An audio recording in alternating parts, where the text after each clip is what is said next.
Hello दोस्तों, स्वागत करते हैं आपका स्वाद निर्वाण के दूसरे एपिसोड में। आज हम जाएंगे सात्विक नेचुरल फार्म में, जिसके अंदर होती है 100% ऑर्गेनिक खेती। ये है बेलरखा में। हम आपको बताएंगे वहाँ ऑर्गेनिक खेती होती कैसी है, ऑर्गेनिक खेती के फायदे क्या है। चलो चलते हैं।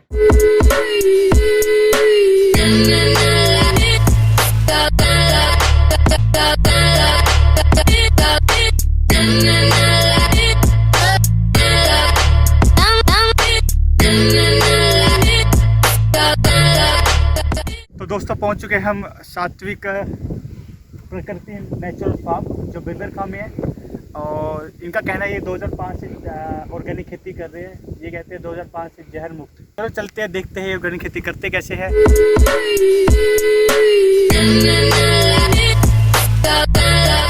ऑर्गेनिक खेती का मतलब क्या है? ऑर्गेनिक खेती में क्या होता है कि जो भी गोबर है या पत्ते हैं या जो भी नेचुरल चीज़ है उनको मिला के खाद के रूप में यूज़ किया जाता है, फिर उससे फसल उगाई जाती है। इस तरीके से खेती करने में हमारी पैदावार कम होती है, लेकिन जो सब्जी और अनाज निकल के आता है वो शरीर के लिए बहुत ही पॉजिटिव होता है। अब लेकिन ये ऑर्गेनिक खेती बंद कैसी हुई? अराउंड 1980 और 1992 का जो दशक है, जिसमें जनसंख्या का एक्सप्लोजन हुआ और साथ में लिबरलाइजेशन पॉलिसी आई, जिससे हमारी जनसंख्या बढ़ी देश के अंदर।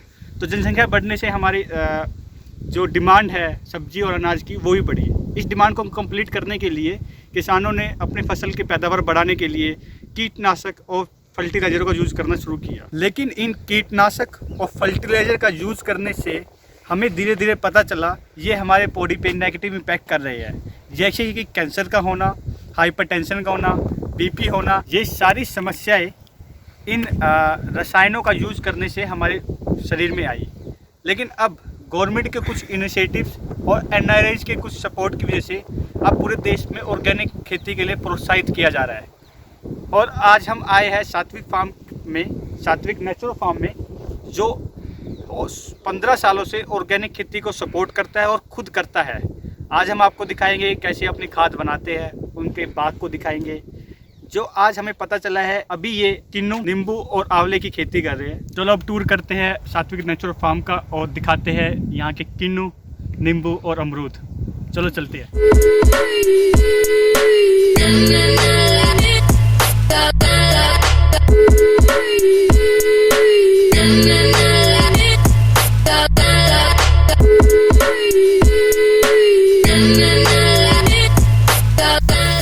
हमारे किन्नू, चलो खा के देखते हैं।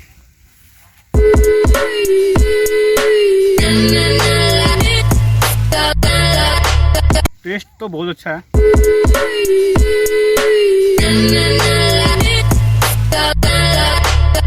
हमारे कैमरामैन राम निवास तोड़ लाए हमारे लिए आंवला। ये जो आंवला है अभी अभी हमने पेड़ से तोड़े है। ये 100% ऑर्गेनिक है, जो आप देख सकते हो। ये जो आंवला है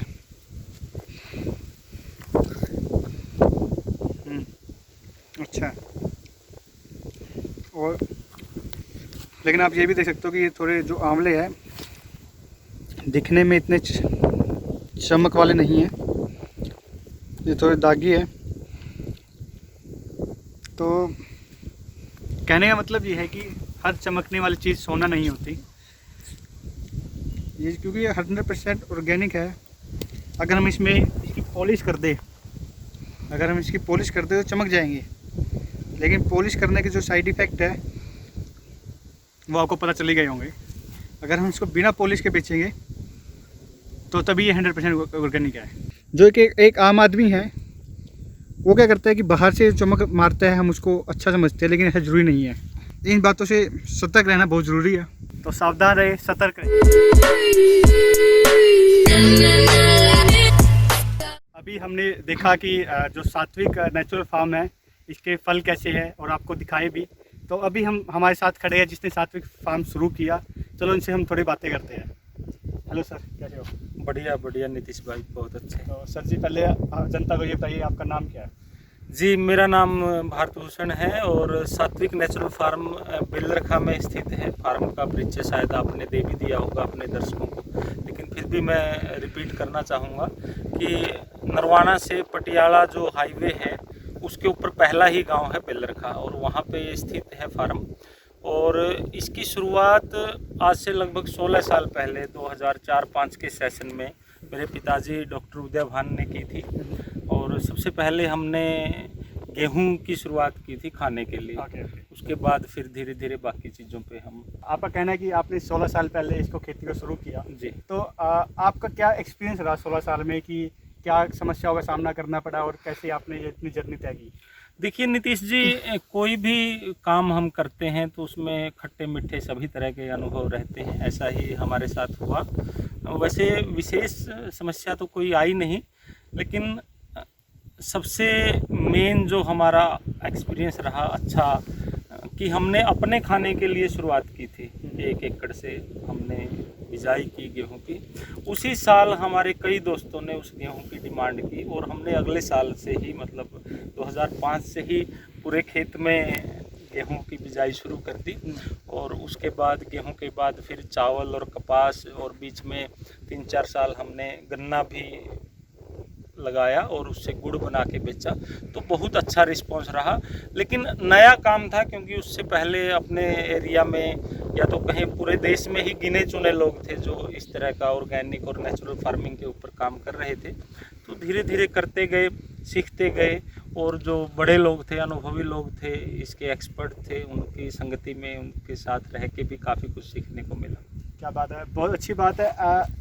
लेकिन ये बताइए कि आपको क्या लगता है कि जो आम नागरिक है उसको ऑर्गेनिक खेती के बारे में कितना पता है, और ऑर्गेनिक जो हमारे फूड है उसको खाने से क्या फ़ायदे हो रहे हैं हमें तरह के? जी देखिए, हमारे यहाँ अभी पिछले कुछ सालों में जो हमने देखा है, पिछले 5-10 सालों में ऑर्गेनिक के प्रति, नेचुरल के प्रति जागरूकता बढ़ी है, जागरूकता बढ़ रही है। हालांकि अपने एरिया में, क्योंकि बहुत रिमोट एरिया है, रूरल एरिया है, कोई बड़ा शहर आसपास नहीं है, तो जागरूकता थोड़ी कम है। लेकिन ऑर्गेनिक और नेचुरल धीरे बढ़ रहा है। और रही बात, आपने पूछा कि फ़र्क क्या है इसमें, तो देखिए कि चाहे वो HCU की रिपोर्ट्स हो, या तो एम्स की रिपोर्ट्स हो, या दूसरी बड़ी बड़ी संस्थाओं की, डॉक्टरी संस्थाओं की रिपोर्ट्स हो, वो सारी बताती हैं कि हमारे शरीरों में, हमारी मिट्टी में, हमारे पानी में जहर इतना घुल चुका है कि माँ का जो दूध है, दूधी से जो माँ का दूध आता है, छोटे बच्चे को पिलाती है, वो दुनिया का सबसे शुद्ध प्रोडक्ट है, सबसे हेल्दी भी वो माना जाता है। तो चौधरी चरण सिंह हरियाणा कृषि विश्वविद्यालय हिसार, HCU की एक रिपोर्ट कहती है कि हरियाणा और पंजाब में माँ के दूध में भी जहर के अंश पाए गए हैं। लेकिन मुझे ये सवाल हो रहा है कि जैसे कि मैं बाज़ार में जाता हूँ, जैसे कस्टमर में बाज़ार में जाता हूँ जी, तो एक सब्जी, अगर मैं एक सब्जी की बात करूँ तो 10 रुपये किलो मिल जाती है मुझे। जी जी। और दिखने में भी अच्छी होती है। हाँ जी, हाँ। और मैं जब ऑर्गेनिक खरीदने जाता हूँ तो उसी 10 रुपये की चीज़ को 30, 40, 50 में मिलती है। तो मतलब मैं कहाँ जाऊँ, मैं पैसे की तरफ जाऊँ या कैसे, मतलब उसके बारे में क्या कहना चाहूँगा? भाई साहब को कहूँगा कि ये आप गेहूं की फसल दिखाएं। ये हरियाणा, पंजाब की या कहीं उत्तर भारत की सबसे अच्छी किस्मों में से एक किस्म है C306 शरबती गेहूं, जो आप MP गेहूं के नाम पे खाते हैं। आम तौर पर गेहूं का रेट अभी 1800-1900 रुपये, मतलब 18 से 20 रुपये किलो चलता है, ठीक है। लेकिन ये गेहूं जो हम देखते हैं, सामान्य गेहूं अगर 50, 60, 65 मन तक होती है, तो ये 25, 30, 35 मन तक ही होती है। मन यानी 40 किलो। तो प्रोडक्शन ठीक है, हाँ, उत्पादन कम रहता है, क्योंकि पुराने बीज हैं, देसी बीज हैं, ज़्यादा बढ़ने वाले हैं। तो किसान को अपने घाटे की पूर्ति के लिए इसका थोड़ा 20-30% रेट कई बार ज़्यादा चार्ज करना पड़ जाता है। दूसरे, वो इसमें मेहनत भी काफ़ी करता है, हाथ से घास फूस निकालता है, जो खरपतवार उग जाती है उसकी निराई गुडाई करता है। बाकी लोग उसको स्प्रे कर देते हैं, घास की दवाई कर देते हैं, तो वो जहर से बचाता है, तो कई बार उसकी लेबर कॉस्ट बढ़ जाती है। इसके एक आप दूसरे नज़रिए से भी आप इसको देख सकते हैं कि अगर हम कोई भी केमिकल वाली सभी चीज़ें खाते हैं, जो दिन रात उनमें स्प्रे होता है, या गंदे नाले की सब्जियां हम खाते हैं, उसकी बजाय आप अगर नेचुरल ऑर्गेनिक फ्रूट खाते हैं, सब्जी खाते हैं, अनाज खाते हैं।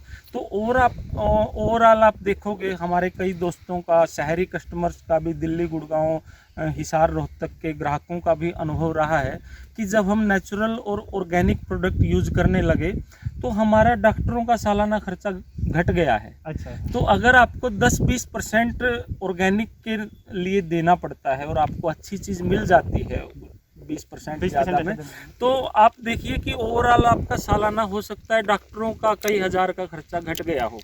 तो वो संपूर्ण नज़रिए से देखने की ज़रूरत है। जी, ये हमारा कंपोस्ट खाद हम बनाते हैं, गोबर की खाद कह लीजिए। हमारे पास घर पे गाय है, बैल है और भैंस है, सभी अपने ही पशुओं का हम गोबर यूज़ करते हैं और हमारे पशु ऑर्गेनिक चारा ही खाते हैं।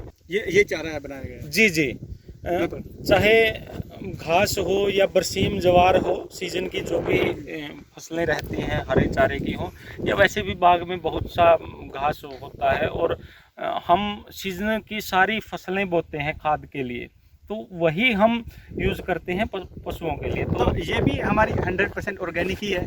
जी जी, हमने 2005 के सेशन से आज तक मार्केट से कोई भी केमिकल या खाद नहीं खरीदी है, कोई भी यूरिया, DAP हम खरीदते ही नहीं है।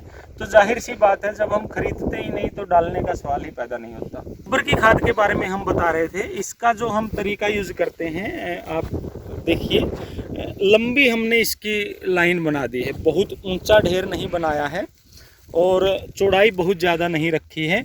तो यहाँ आप देखिए कुछ ही दिन इसको हुए हैं और ये बिल्कुल बदबू रहित किसी भी प्रकार की, ये देखिए आप सुनिए, इसमें से कोई भी स्मेल नहीं आएगी।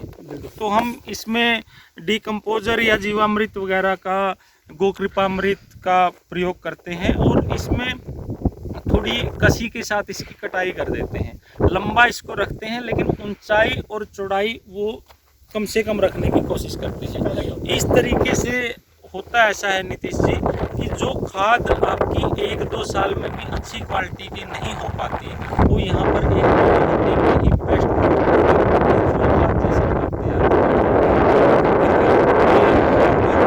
डेढ़ से 2 महीने पुराना गोबर है, तो इसमें बिल्कुल भी बदबू नहीं है, ये डालने के लिए तैयार है।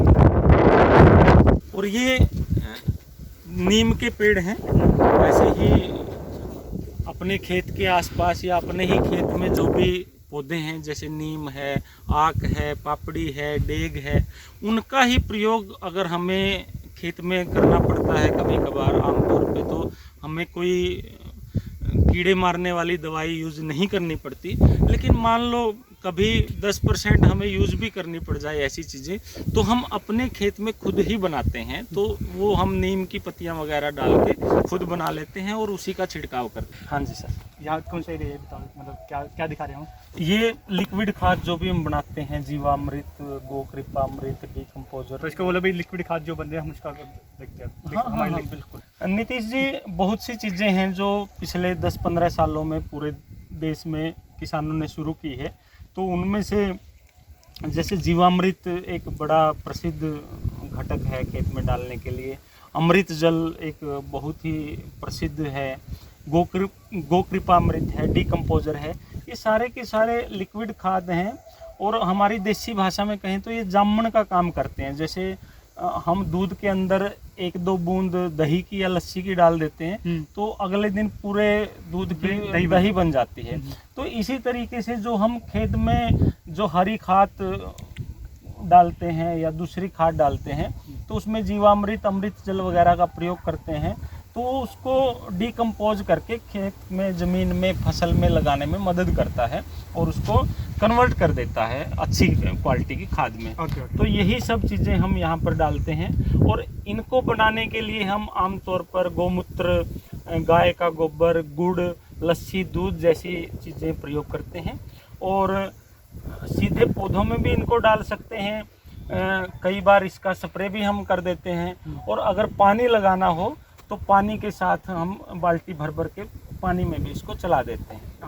जी, ये गोकृपामृत है जो पंचगव्य आधारित लिक्विड है और हम इसके 1 से 2 ड्राम यहाँ पर मदर कल्चर के रखते हैं।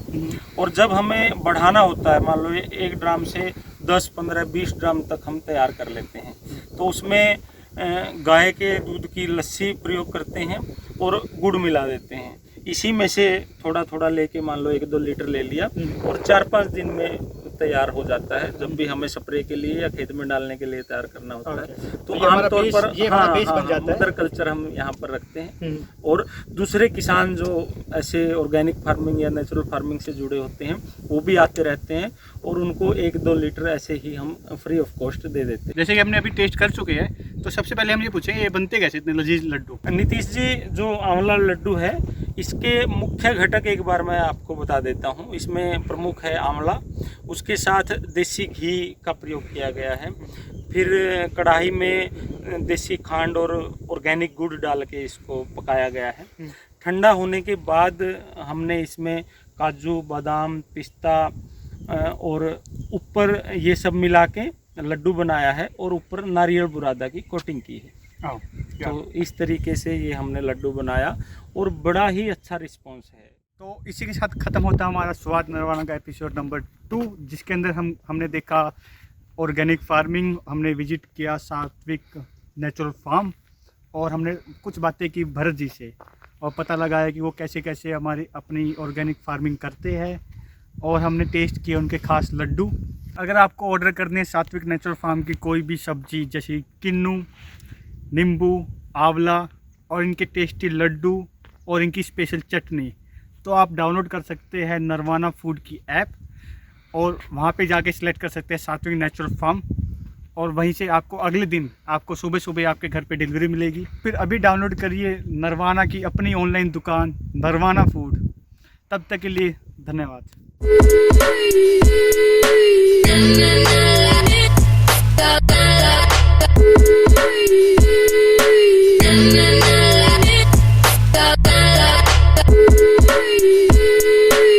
टेस्ट तो बहुत अच्छा है, बाकी हमें पता नहीं।